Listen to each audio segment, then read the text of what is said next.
What up, what up, what up? It's your boy Poetics. We are here doing something a little different today. Yesterday, I tried to make a beat that turned out more the style of Juice WRLD / LIL TECCA, and it ended up turning into like a more dark Rizzo style 808 nasty trap banger. So today we are trying again to do more of a Juice WRLD LIL TECCA style. It's probably going to be more the style of LIL TECCA than Juice WRLD, but we will see how that happens.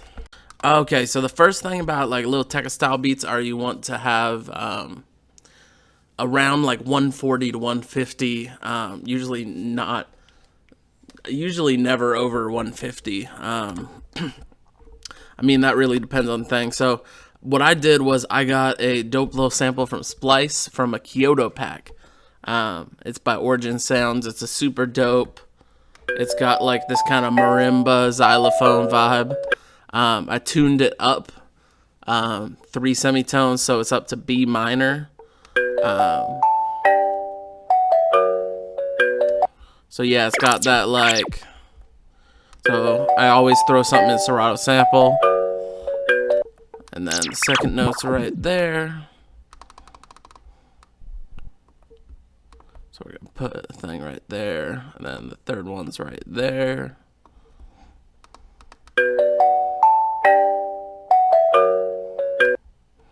And then fourth one right there. So now we're going to be able to basically play it like a piano, throw it in piano roll.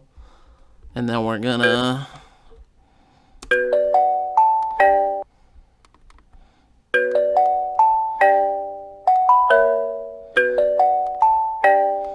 Then we're going to put it down there. And then the next thing we're going to do is assign it to a mixer track. Then I'm going to put a high-pass filter on it. That's just always something I do to try to make it so it doesn't interrupt with the 808 and bass. Then we're going to put halftime, get some more low end in there. Makes it sound just a little more full, you know what I'm saying?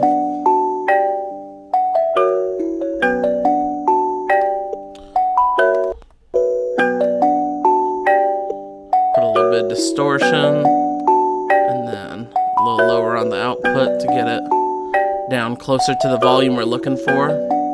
I always try to keep the volume below that half knob of the melody because we want the 808 to take up a lot of the low end.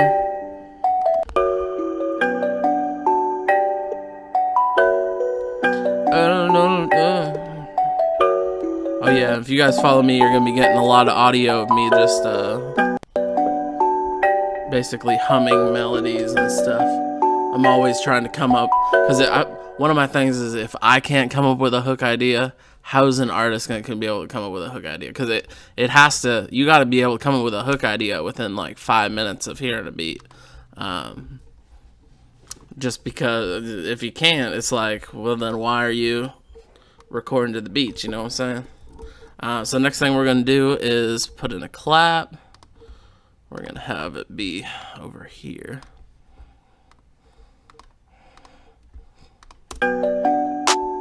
Oh, and I already selected all my drums. I try to always get all my drums picked out in these videos just because I feel like it's really not entertaining to watch me just scroll through a bunch of drums for 30 minutes. So I figured I would just pick them all out, and then I can just show you guys the mixing techniques I use and stuff like that. So we're going to assign that clap to a mixer track.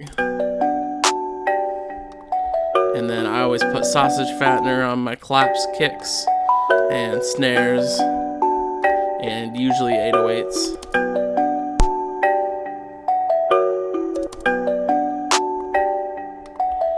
There we go.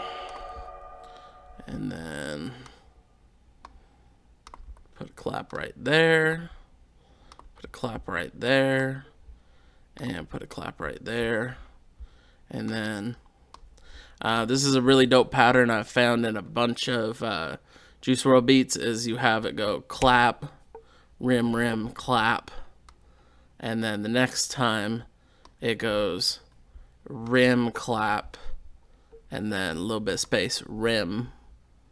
No, right there, rim, and then clap again. I think he used this in, Nick Mira used it in Empty. I don't remember exactly which beat it was, but I think it was that one. So already we're getting a bounce from those rims.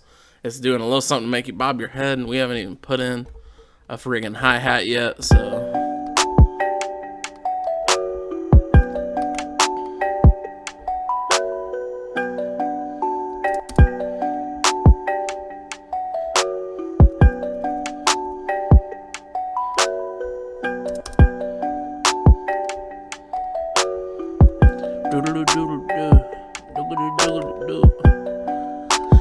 Yeah.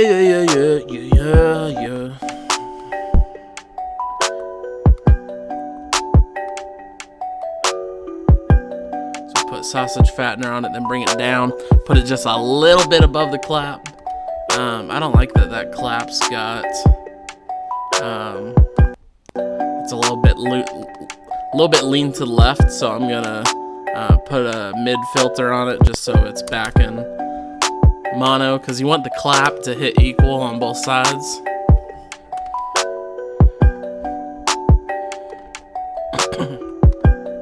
yeah.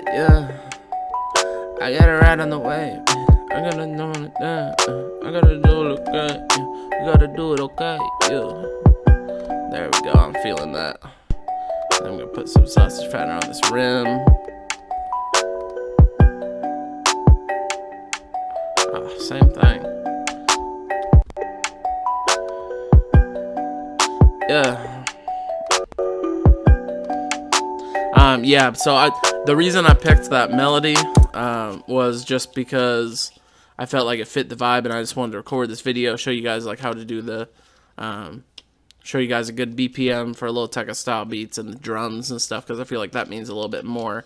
The melodies are pretty easy. I'll probably do another video to show you guys how to do that kind of melody, because I can make melodies like that, but I just had some time, and I didn't want to spend too long doing a melody when I could take a little more time to show you guys the drums and stuff.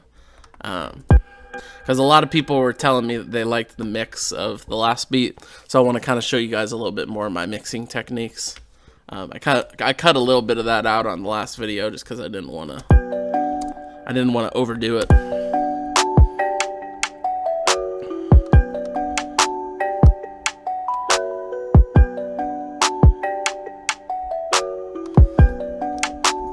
Super dope already. Okay, now for the part that a lot of people struggle with for LIL TECCA type beats. You really don't want the hi-hat to be too confusing. I've noticed a lot of people, LIL TECCA Juice WRLD style beats, they like to do a lot with the hi-hat. But if you listen to the beats Nick Mira does for Juice WRLD or for LIL TECCA, they're very, very basic hi-hats. Like, it's basically a two-step. Actually, I'm going to keep it a two-step for the hook, at least. And then the verse, we'll put a switch up. But yeah, for the hook, we'll keep it a basic two-step.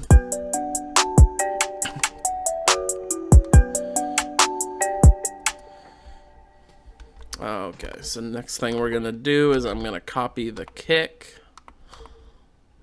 pattern from the piano roll. And then we're going to put it into an 808.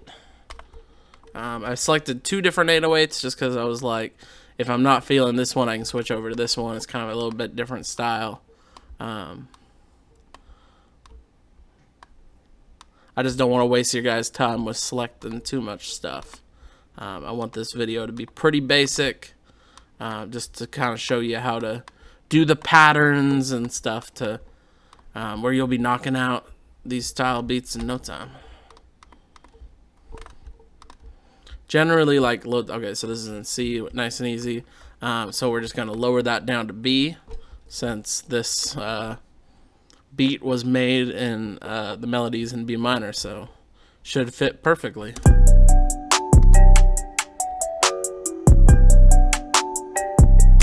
Okay, so I'm gonna actually try taking that and putting it in the other one, just because that beat's a little more distorted sounding than I'm wanting. Okay, that one sounds much better. So now we're gonna put that in a mixer track. And then the next thing I'm gonna do is Fruity Blood Overdrive. This will give it a little bit of a bite without too much of a bite, you know what I'm saying?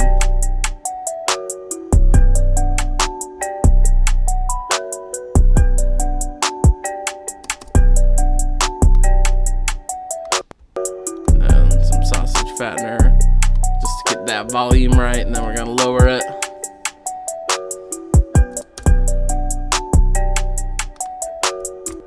I'm already liking the sound of it a lot though.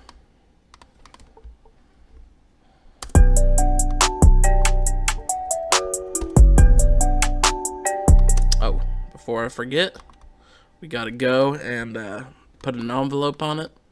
If you make the envelope basically into a rectangle, that's how I always remember it. That makes it so you can play it, and then when you let go, it stops. So that's a good technique to get your 808 sounding right.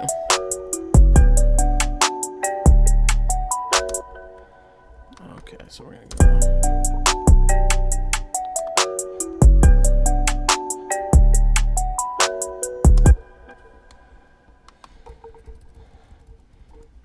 We're gonna put this bad boy up there.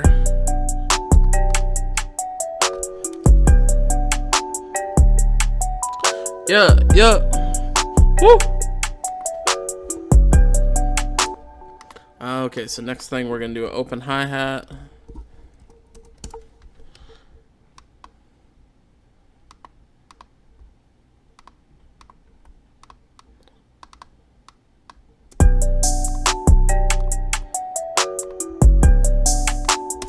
There we go. And then put that in the mix track. We're gonna bring it down. You want the open hi-hat to be basically equal with the hi-hat in volume. Sometimes a little bit less is good, and then a little bit of reverb to tuck it back. Because you really want your open hi-hats to complement the hi-hat. You don't want them to be too loud in the mix, or too just over the top. A lot of people like their hi-hats to be like ching, and it's like, nah, bro. Nah, bro. We be like, nah, bro.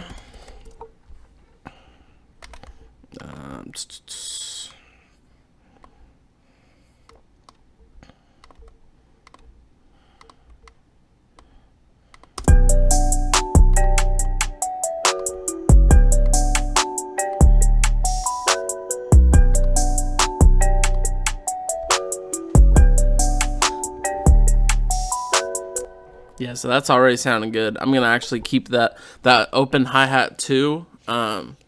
Is actually a little bit quieter than I would normally mix it, but this is kind of more of a distorted open hat, so it's gonna take up more of the mix anyways. So we're gonna tuck it a little bit lower, which is where it's already at right now. So that one's good. So now, before I forget, I'm gonna put a limiter on the master, just so we know it's not peaking. That's a good technique about the master. If you put a limiter, you want to just peak out, like just a tiny bit, to where, because that means it's nice and loud, but it's not like overdoing it, you know? Because in the end of the day, a limiter is there to do its job, you know what I'm saying? We don't want it to be acting up. Okay, so we got a riser picked out. So the first thing I'm going to do now is make sure it's 100% on beat. What I'm going to do, because that that big bump is the loudest point, so I'm going to cut it right before that and then move that to the first beat. And so now this riser is going to be right on point. And then we're going to re-pitch it so it's back on the regular pitch. And then we're gonna put that in a mixer track. For risers like this, I usually like to put a limiter and then bring it down to about between like 50 to 60% of the ceiling.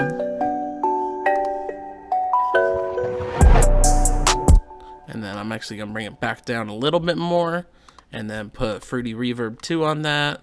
I got this specific preset I made called Juicy, because it's that juicy. And then we're going to bring that down to like 25%. Yeah, I got it better way.